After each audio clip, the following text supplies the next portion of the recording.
வந்து பில் கவுண்டருக்குமே வருது. ஸோ அங்கே போயிட்டு அவர் செக்கை நீட்டுறாரு. செக்கெல்லாம் இங்கே செல்லாது, காசு இருந்தால் கொடுங்க அப்படின்ற மாதிரி ஹீரோயின் சொல்கிறாங்க. அவர் இருந்துட்டு ஏங்க இந்த செக்கு செல்லாதா, இது வந்து சுவிஸ் பேங்கோட செக்குங்க அப்படின்ற மாதிரி சொல்கிறேன். செக்கெல்லாம் செல்லாதுங்க, காசு இருந்தால் கொடுங்க இல்லைன்னா கிளம்புங்க அப்படின்ற மாதிரி திமுறாவே ஹீரோயின் பேசிகிட்டு இருக்காங்க. ஹீரோ வந்துட்டு என்னங்க இப்படி பண்ணுறீங்க, ஒரு செக்கு கூட வாங்க மாட்டீங்க அப்படின்ற மாதிரி சொன்னோன்னே, ஆமாம் இந்த செக்கு ஃபேக்கான செக்காக இருந்துச்சுன்னா என்ன பண்ண முடியும் அப்படின்ற மாதிரி பேசிகிட்டு இருக்காங்க.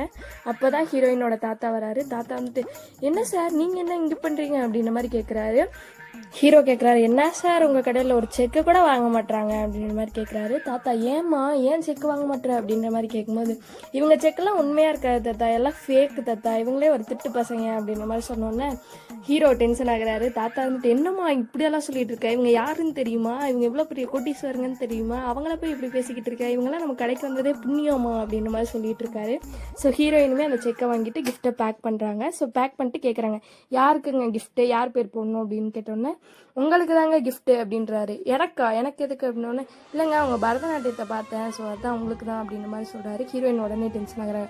நீங்கள் கிஃப்ட் கொடுப்பீங்கன்னா நான் ஒன்றும் பரதநாட்டியம் ஆட கிடையாது, உங்கள் கிஃப்டெல்லாம் எனக்கு தேவையில்ல அப்படின்ற மாதிரி ஹீரோயின் சொல்கிறாங்க. ஹீரோ உடனே பாவமா, என்னங்க இப்படிலாம் சொல்கிறீங்க, உங்களுக்காக தாங்க வாங்கினேன், 11,000 கிஃப்ட்டு அப்படின்ற மாதிரி ஒரு மாதிரி ரெக்வஸ்ட்டாக கேட்குறாரு. அதனால ஹீரோயின் வந்துட்டு சரி இவ்வளோ ரெக்வஸ்ட்டாக கேட்குறாரே அப்படின்னு சொல்லிட்டு அந்த கிஃப்ட்டை வாங்கிக்கிறாங்க.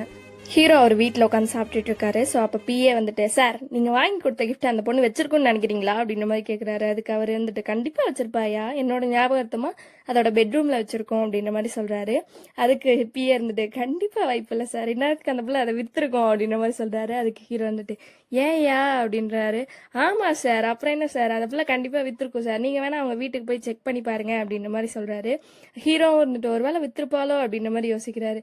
சரி அவங்க வீட்டுக்கு போகிறதுனா எப்படி போகிறது, என்ன ரீசன் சொல்கிறது அப்படின்ற மாதிரி கேட்டோன்னே பிஏ சொல்கிறாரு, நம்ம வீட்டில் வந்து ஃபோனு ஒர்க் ஆகலைன்னு சொல்லிடுங்க சார், நாங்கள் ஒரு ஃபோன் மட்டும் பண்ணிக்கிறோம் அப்படின்ற மாதிரி சொல்லிட்டு போங்க சார், கண்டிப்பாக சந்தேகம் வராது அப்படின்ற மாதிரி சொல்கிறாரு.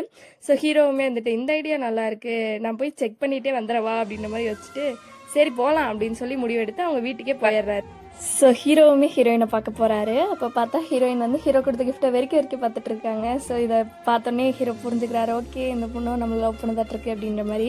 ஸோ வைக்கப்பட்டே கேட்குறாரு, இந்த மாதிரி ஃபோன் பண்ணுங்க அப்படின்னோடனே ஹீரோயின் வந்துட்டு ஃபோன் அங்கே தான் இருக்குது பண்ணிக்கோங்கன்றாங்க. ஸோ இவருக்கு கால் பண்ணுறாரு. யாருக்குன்னா அவங்க வக்கீலுக்கு கால் பண்ணுறாரு. என்ன விஷயம் அப்படின்னா, இவரோட ஒரு பூர்வீக சொத்து வந்து கேஸ் போயிட்டுருக்கும். ஸோ அந்த கேஸில் எப்படியாவது நம்ம தான் ஜெயிக்கணும் அப்படின்ற மாதிரி சொல்லிட்டு இருக்காங்க.